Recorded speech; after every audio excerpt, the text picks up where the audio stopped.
উম, খুবই গরম একটি বিষয় বা আন্তর্জাতিক মহলে একটি আলোচিত বিষয়। প্রিয় দর্শক, রাশিয়ার রাষ্ট্রীয় গণমাধ্যম আরকেতে করিডোর ইস্যু নিয়ে এবং বাংলাদেশের সাম্প্রতিক বিভিন্ন ইস্যু নিয়ে একটি প্রতিবেদন ছেপেছে এবং সেটি নিয়ে আমরা আজকে আলোচনা করব। পাশাপাশি আরেকটি বিষয় নিয়ে আলোচনা করব। এই যে রাশিয়ার গণমাধ্যমের যে মন্তব্যটি বা তারা যে রিপোর্টটি করেছে, এটির আলোকে এটিকে কেন্দ্র করে প্রধান উপদেষ্টা অফিসিয়াল যেই এক্স হ্যান্ডেল আছে সেখানে একটি টুইট করা হয়েছে বা সেখানে একটি বার্তা পোস্ট করা হয়েছে।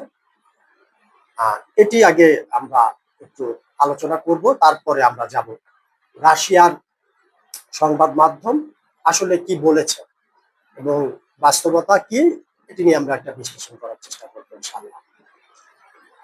প্রিয় দর্শক, প্রধান উপদেষ্টার এক্স হ্যান্ডেলে বলছে, সম্প্রতি বেশ কিছু ভারতীয় মূলধারার সংবাদ মাধ্যমে বাংলাদেশ সেনাবাহিনী এবং প্রধান উপদেষ্টাকে কেন্দ্র করে ক্রমাগত মিথ্যা এবং বিভ্রান্তিকর প্রচারণা চালানো হচ্ছে, যেখানে অভিযোগ করা হচ্ছে, মানে ভারতীয় সংবাদ মাধ্যমগুলো বলছে বাংলাদেশ সেনাবাহিনী প্রধান উপদেষ্টা ডক্টর মোহাম্মদ ইউনূসকে অপসারণ করার জন্য সব ধরনের চেষ্টা চালিয়ে যাচ্ছে।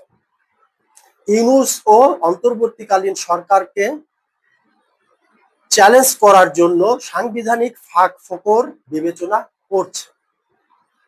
এই সব রিপোর্ট ও নিবন্ধনে দাবি করা হয়েছে যে যদি ইউনূসের কাছ থেকে ক্ষমতা হস্তান্তর ব্যর্থ হয় তাহলে সেনাপ্রধান বাংলাদেশের রাজনীতিতে একটি নরম দখলের জন্য চাপ দিতে পারেন, যার ফলে রাষ্ট্রপতি মোহাম্মদ শাহাবুদ্দিনকে জরুরি অবস্থা ঘোষণা এবং অন্তর্বর্তীকালীন সরকার ভেঙে দেওয়া এবং নির্বাচন দ্রুত করার জন্য চাপ দেওয়া হতে পারে।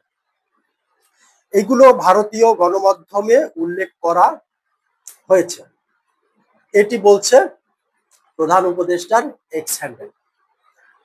বিষয় হচ্ছে তারা এখানে মূলত ভারতীয় মিডিয়াকে বা ভারতকেই বাংলাদেশের এই সমস্ত